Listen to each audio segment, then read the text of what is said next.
ছোট আকারের একটি দুতরাজ সাপ। তো ভোজপুর থানায় আছে, আমার পাশে রয়েছেন একরাম সাহেব।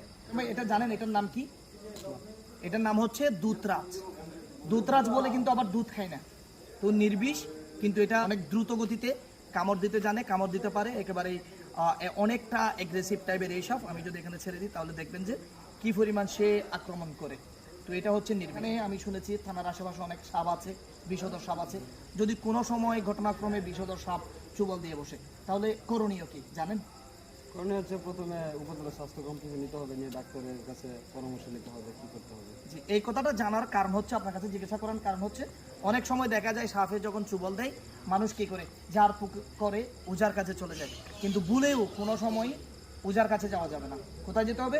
সোজা হাসপাতালে যেতে হবে। ডাই বাইট করুক কিংবা ভেনামাস বাইট করুক, আপনাকে স্বাস্থ্য কমপ্লেক্সে কিংবা নিকটস্থ হাসপাতালে যেতে হবে। সেখান থেকে আপনার শরীরের যে লক্ষণগুলো আছে সেই লক্ষণের কথা বলতে হবে। আপনার যদি বিষধর সাপ হয়, আপনার 40 মিনিটের মধ্যে আপনার ঘুম ঘুম ভাব হবে, চোখ ঝাপসা হয়ে দেখবেন, আপনার বমি বমি ভাব হবে, একেবারেই গর্জন ভেঙে যাবে, ঘাড় ভেঙে যাবে, এমনটা অবস্থায় হবে।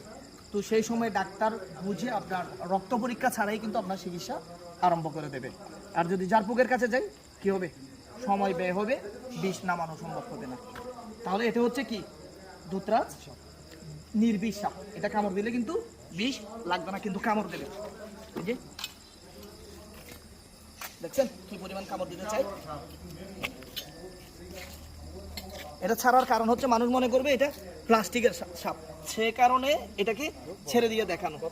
দেখছেন সাপ ছোট কিন্তু অনেক বড় ধরনের হা করে আছে। সে বলে আমি কামড় দেবো, কামড় দেবো। দেখেন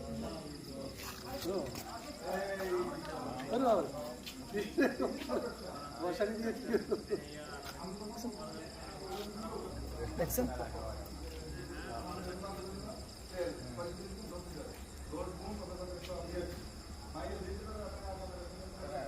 দেখা যায় না।